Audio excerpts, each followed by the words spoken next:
Assalamualaikum warahmatullahi wabarakatuh. Hai teman-teman, jumpa lagi dengan saya Sita.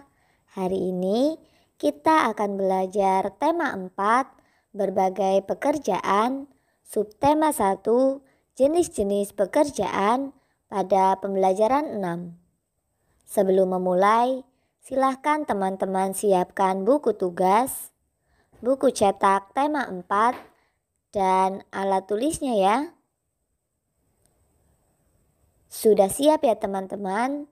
Untuk memulai pembelajaran hari ini, marilah kita berdoa menurut agama dan kepercayaan masing-masing. Berdoa dimulai.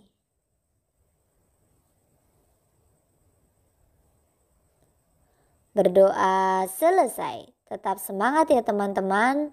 Salam cemerlang, cerdas, menyenangkan, riang gemilang. Pada pembelajaran 6 ini, kita akan mempelajari muatan bahasa Indonesia dan muatan PPKN. Pada muatan bahasa Indonesia, kita akan mempelajari kompetensi dasar 3.5 dan 4.5, yaitu menguraikan pendapat tentang unsur-unsur cerita. Sedangkan pada muatan PPKN, kita akan mempelajari kompetensi dasar 3.1 dan 4.1, yaitu tentang penerapan sila Pancasila pertama. Teman-teman, muatan yang akan kita pelajari pertama yaitu bahasa Indonesia, mengenal unsur-unsur cerita. Kita senang membaca atau menyimak cerita pendek dan dongeng. Cerita pendek termasuk cerita fiksi.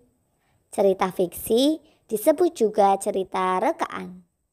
Cerita ini ditulis berdasarkan imajinasi pengarang. Ada unsur pembangun dalam cerita fiksi, yaitu unsur intrinsik dan ekstrinsik. Unsur intrinsik adalah unsur pembangun dari dalam cerita fiksi. Unsur ekstrinsik adalah unsur pembangun dari luar cerita fiksi. Sekarang, kita akan mengenal unsur intrinsik cerita. Ayo kita perhatikan unsur-unsur intrinsik cerita berikut ini. Unsur-unsur intrinsik cerita. Yang pertama, tema. Tema adalah ide pokok cerita. Tema cerita fiksi untuk anak biasanya seputar dunia anak-anak. Tema merupakan jawaban dari pertanyaan, bercerita tentang apa? Unsur intrinsik yang kedua yaitu tokoh. Tokoh adalah pelaku cerita. Tokoh cerita bisa manusia, tumbuhan, hewan, atau benda mati. Jika tokoh cerita berwujud tumbuhan, hewan, atau benda mati, tokoh tersebut bertingkah laku seperti manusia. Unsur intrinsik selanjutnya yaitu amanat. Amanat disebut juga pesan moral. Amanat berisi nasihat atau pesan yang ingin disampaikan pengarang kepada pembaca. Pesan dalam cerita biasanya ditunjukkan lewat perkataan seorang tokoh. Unsur intrinsik selanjutnya yaitu alur. Alur disebut juga plot. Alur adalah rangkaian peristiwa dalam cerita. Peristiwa dalam cerita tersebut digambarkan dalam sebuah bentuk satu kesatuan dan saling berkaitan. Unsur intrinsik selanjutnya yaitu konflik. Konflik adalah pertentangan yang timbul di dalam diri seorang tokoh maupun dengan tokoh lain.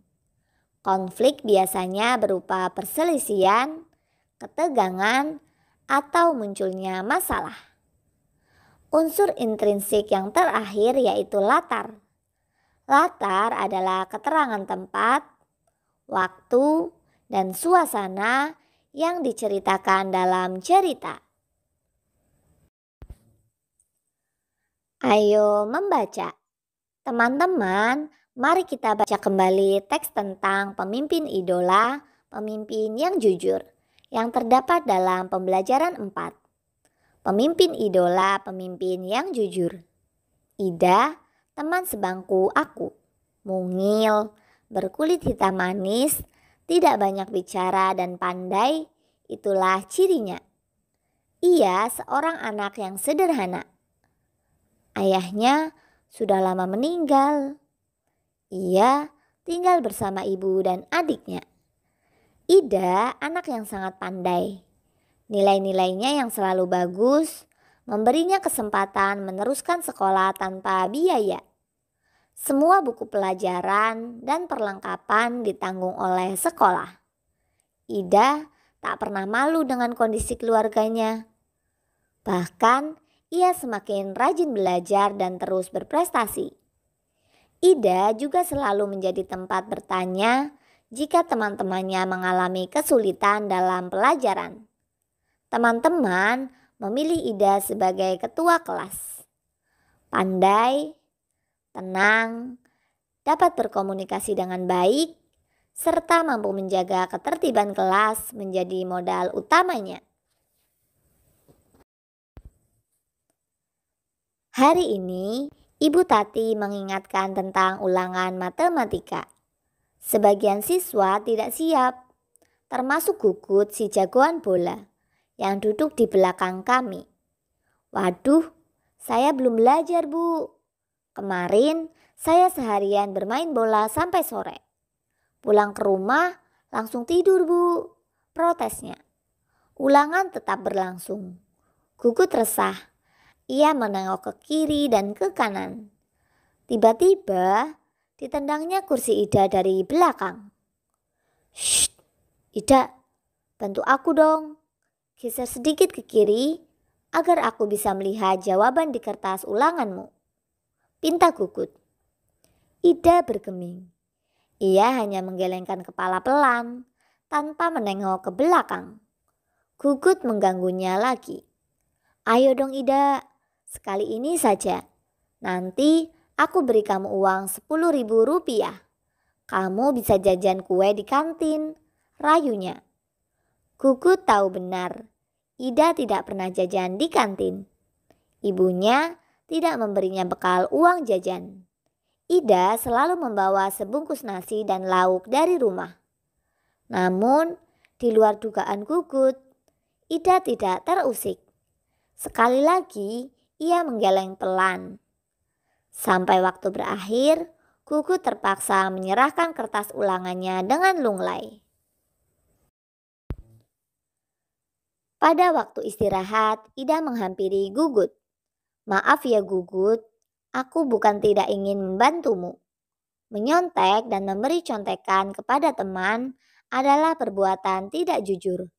Bahkan, perbuatan tersebut bisa dianggap sebagai korupsi kecil-kecilan," katanya kepada Gugut. "Ah Ida, masa menyontek sekali saja dianggap korupsi? Setauku, korupsi nilainya miliaran dan hanya dilakukan oleh pejabat berkuasa," kata Gugut. "Gugut, justru kita harus melatih diri. Korupsi dan menyontek sama-sama mengambil hak orang lain. Bernilai kecil atau besar, tetap saja tidak jujur. Kita membiasakan diri bertingkah laku lurus. Mudah-mudahan ketika besar nanti kita tidak akan tergoda untuk melakukan korupsi. Dalam bentuk apapun," Ida menambahkan dengan panjang lebar. Aku dan teman-teman sekelas yang ikut mendengarkan percakapan Ida dan Gugut terdiam setuju. Memang tidak salah kami memilih Ida sebagai pemimpin di kelas. Tidak sekedar pandai, Ida juga patut dijadikan teladan. Selanjutnya, Sita akan menjelaskan memberikan pendapat tentang unsur-unsur cerita. Yang pertama, unsur cerita tokoh. Tokoh Ida. Sita suka dengan sikap Ida karena Ida memiliki sikap yang baik. Ida rajin belajar. Ida juga ramah dan sopan kepada siapapun. Ida juga mau mengajari teman-temannya yang kesulitan. Selain itu, Ida juga memiliki sikap yang jujur. Tokoh Gugut. Sita tidak suka dengan sikap Gugut karena Gugut memiliki sikap buruk. Gugut malas belajar. Gugut juga suka memaksa dan tidak jujur. Selanjutnya, pendapat Sita tentang unsur cerita berupa konflik. Menurut Sita, konflik pada cerita tersebut dimulai saat Butati mengadakan ulangan matematika. Konflik terjadi di dalam diri Gugut karena ia tidak siap menghadapi ulangan. Konflik selanjutnya yaitu perselisihan antara Ida dan Gugut. Gugut memaksa Ida untuk memperlihatkan jawaban ulangan. Tetapi Ida bergeming. Konflik mereda saat Ida menyampaikan alasannya tidak memperlihatkan jawaban ulangan kepada Gugut. Selanjutnya, pendapat Sita tentang pesan moral pada cerita di atas. Menurut Sita, teks cerita tersebut mengandung pesan agar kita selalu bersikap jujur. Menyontek dan memberi sontekan adalah salah satu perbuatan yang tidak jujur. Sikap jujur harus kita biasakan sejak dini. Selain itu, teks cerita tersebut juga memberikan pelajaran bahwa sebagai pemimpin kita harus memberikan contoh yang baik. Teman-teman masih semangat ya? Muatan yang akan kita pelajari selanjutnya yaitu PPKN. Kita harus selalu ingat, kita harus bersikap jujur dimanapun dan kapanpun. Kita biasakan bersikap jujur saat ulangan, berolahraga, dan bertanding. Hari ini, Sita akan menjelaskan sikap yang sesuai sila pertama Pancasila. Yang pertama, jujur dengan tidak memberikan sontekan kepada teman. Yang kedua, mau berbagi pengetahuan yang dimiliki. Yang ketiga, selalu bersikap dan berkata sopan. Yang keempat, selalu rajin dan tetap berprestasi. Yang kelima, tidak menerima uang suap. Nah, itulah sikap-sikap yang sesuai sila pertama Pancasila berdasarkan cerita Ida dan Gugut tadi. Selanjutnya, Sita akan menjelaskan penerapan sila pertama dalam bidang olahraga.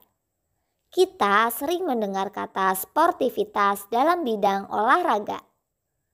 Sportivitas berarti sikap adil, jujur, mengakui keunggulan lawan, dan mengakui kekalahan kita. Saat berolahraga, kita harus menegakkan sportivitas. Menegakkan sportivitas berarti menegakkan kejujuran. Hal ini sesuai dengan makna sila pertama Pancasila. Teman-teman, saat berolahraga maupun bertanding, kita harus jujur. Contoh sikap jujur dalam berolahraga dan bertanding adalah sebagai berikut. Yang pertama, mengakui jika melanggar peraturan permainan. Yang kedua, mengakui keunggulan lawan dan mengakui kekalahan kita. Yang ketiga, tidak berpura-pura cedera di tengah permainan atau pertandingan. Yang keempat, kekalahan pada saat bertanding dijadikan motivasi untuk memperbaiki diri. Yang kelima, tidak berbuat curang untuk mendapatkan skor terbaik dan memenangkan pertandingan. Yang keenam, mendukung siapapun yang berupaya menghilangkan tindakan curang dalam pertandingan. Sikap-sikap tersebut menunjukkan sikap jujur dalam olahraga. Sikap tersebut sesuai dengan sila pertama Pancasila. Dengan bersikap jujur saat berolahraga, berarti kita telah mengamalkan sila pertama Pancasila. Terima kasih teman-teman karena telah mengikuti pembelajaran hari ini dengan baik. Semoga ilmu yang kita dapatkan hari ini bisa bermanfaat untuk teman-teman maupun orang lain. Untuk menutup pembelajaran hari ini, marilah kita tutup dengan berdoa bersama menurut agama dan kepercayaan masing-masing. Berdoa dimulai.